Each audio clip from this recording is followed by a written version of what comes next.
Sometimes we know that something isn't working anymore, but we stay anyway. We stay in routines that no longer work for us, and we repeat those same old patterns. We hold on to expectations that don't fit anymore, and we often hold on to old versions of ourselves. So, why is letting go so hard, even though we know that it might be time? Well, I actually think that there are a few reasons. Familiar doesn't always mean good. Now, I know that there's something comfortable about knowing what to expect. Even when a situation isn't making us happy anymore, at least we know it. We know how it works.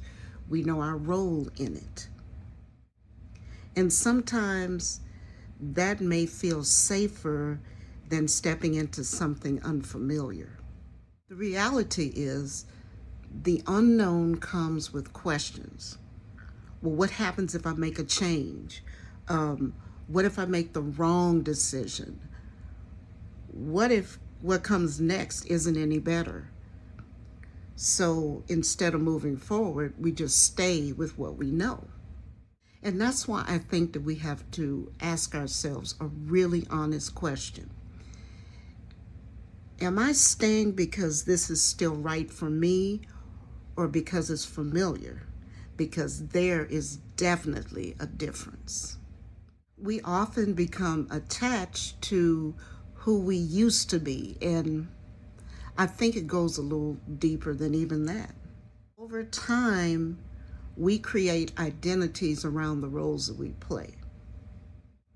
For example, I'm the dependable one. I'm the successful one. I'm the person that everybody comes to.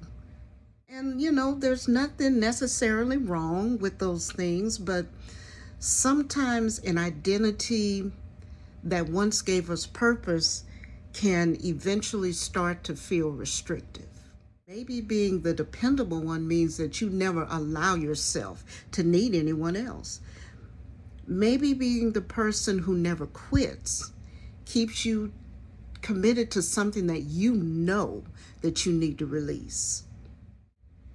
And that can make change feel like you're losing a part of yourself.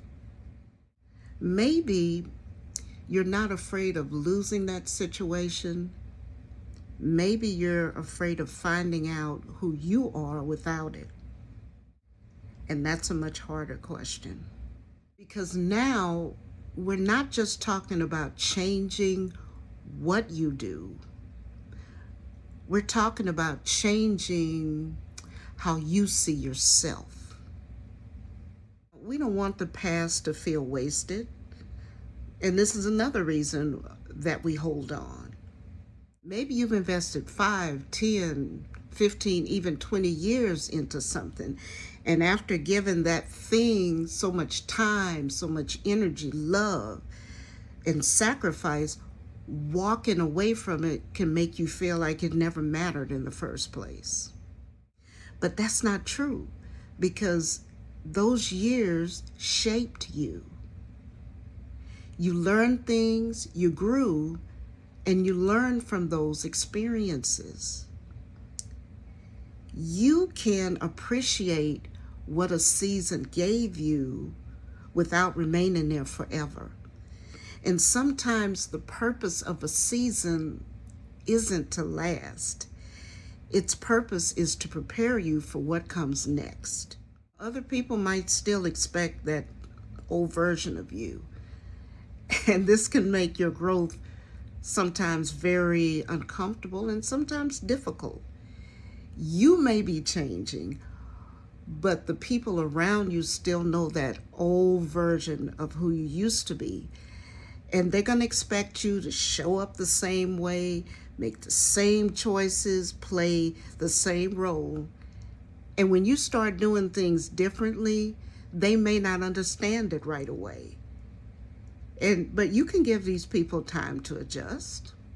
You just don't have to stay the same to keep everybody else comfortable.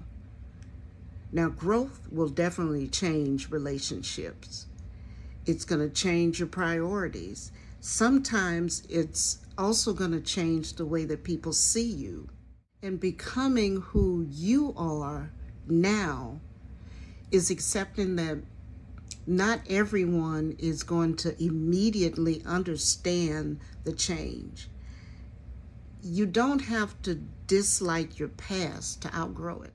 I think sometimes we believe that we need this dramatic reason to move forward, but that isn't always the case. Put simply, you've just changed. Be grateful for who you were. You can appreciate the people that were part of that chapter. You can honor what that season taught you. Now we've recognized some of the reasons that we've outgrown something. We understand a little bit more about why letting go can be so difficult. Which brings us to the next question. So, what do we do now? How do you actually begin moving forward when you know that something needs to change without completely feeling like you got to blow up your life? Well, that's what I want to talk about next.